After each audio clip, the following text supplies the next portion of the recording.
Have you ever wondered why certain characters just stick with you? Like, you close a book, and days later you're still thinking about them as if they're real people? Well, today, we're doing something absolutely fascinating in this explainer. We're going to completely decode the architectural blueprint of fictional characters. We're getting right under the hood to see exactly how authors craft that brilliant illusion of life. Let's actually ground this whole thing in a brilliant realization from the literary critic E.M. Forster. He hit the nail on the head when he pointed out that stories aren't simply about events, they are about the people experiencing those events. Think about it. Our emotional connection to any piece of fiction relies entirely on the folks navigating the plot. Without them, events are just, well, things happening in a void. So, here's our blueprint for today. First, we'll lay the foundation by looking at the heart of fiction. Then, we'll build the framework of how authors construct characters. Third, we'll meet our cast of characters. And finally, we're going to explore motivation, conflict, and theme. All right, let's jump right into Section 1, the heart of fiction, and look at exactly why characters matter so much. You see, plots are great. They give us action. Settings? They create that wonderful atmosphere. But characters? Characters give us someone to follow, to deeply understand, empathize with, or even fear. Whether we're tracking a grieving daughter, rooting for a superhero, or watching an AI learn how to feel, characters literally form the beating heart of fiction. They're the whole reason a story lingers in your mind long after the exact plot details get fuzzy. Moving right along to Section 2, how authors build characters, specifically looking at direct versus indirect methods. When it comes to building these people from scratch, authors basically rely on two main tools. First up is direct characterization. This is the super efficient, straight-to-the-point method where the narrator just explicitly tells you what a character is like.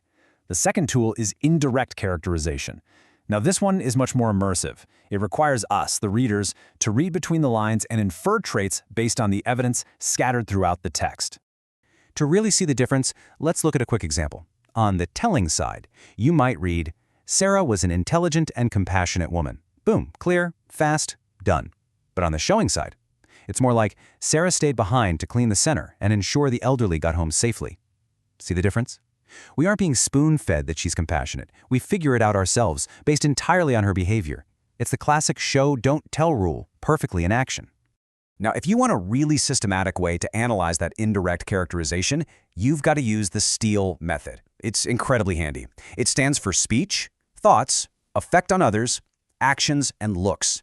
By asking targeted questions like, hey, what does this character actually say? Or how is everyone else reacting to them? You can deduce so much without the narrator ever using a specific label. Like if a guy constantly interrupts people, his actions are screaming that he's arrogant, even if the word arrogant is never actually printed on the page. Let's pivot to Section 3, a cast of characters, exploring the different types and their specific purposes. Starting off with the heavy hitter, the protagonist. This is our central character, the one whose goals and struggles literally drive the plot forward. But, and this is crucial, they are not always shiny, perfect heroes. Think about folks like Harry Potter, Katniss Everdeen, or Odysseus. Protagonists can absolutely be flawed, totally morally ambiguous, or sometimes even downright unlikable. They're just the focal point of the story. And opposing them, we have the antagonist. This is the force throwing up obstacles and creating conflict. Sure, a lot of the time it's a recognizable villain, your Lord Voldemort's or President Snow's. But the brilliant thing is, the antagonist doesn't even have to be a person. It can be a massive abstract force like society, nature, a disease, the ticking clock, or literally just the protagonist's own worst internal fears. Beyond the main duo, the story is populated by supporting roles and universal archetypes.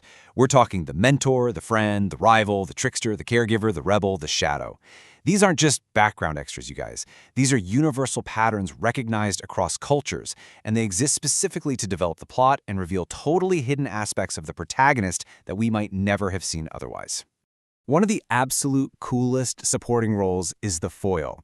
A foil is a character specifically engineered to contrast with another. Think about it. If an author pairs a super cautious character with someone who is just wildly impulsive, that sharp contrast dramatically highlights the unique values, strengths, and weaknesses of both of them. It's a fantastic literary trick. We can also categorize this cast by their depth. You've got round characters who feel deeply, messily realistic. They have contradictions just like us. Maybe they're incredibly brave in public but terrified behind closed doors.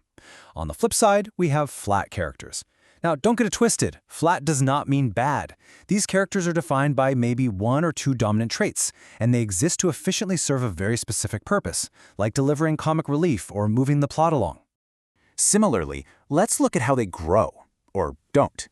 Dynamic characters undergo significant change. They mature, their beliefs shift, and they experience real moral development by the time you hit the last page.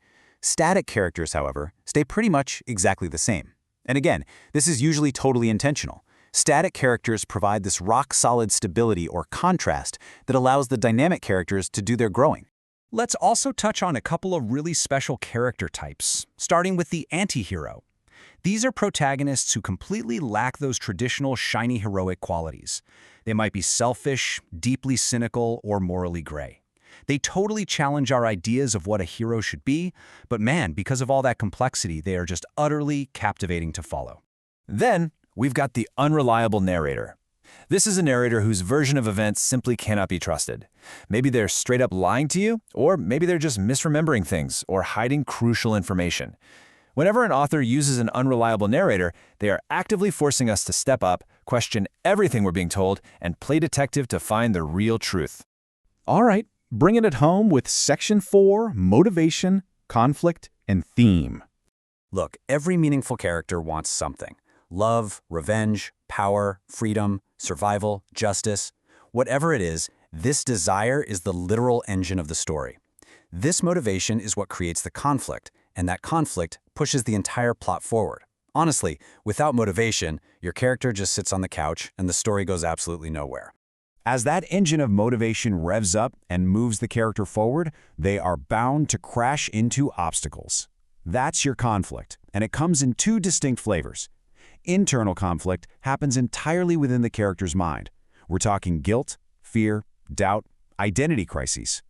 External conflict happens outside, where they clash with another person, society, nature, or even technology. And the greatest stories?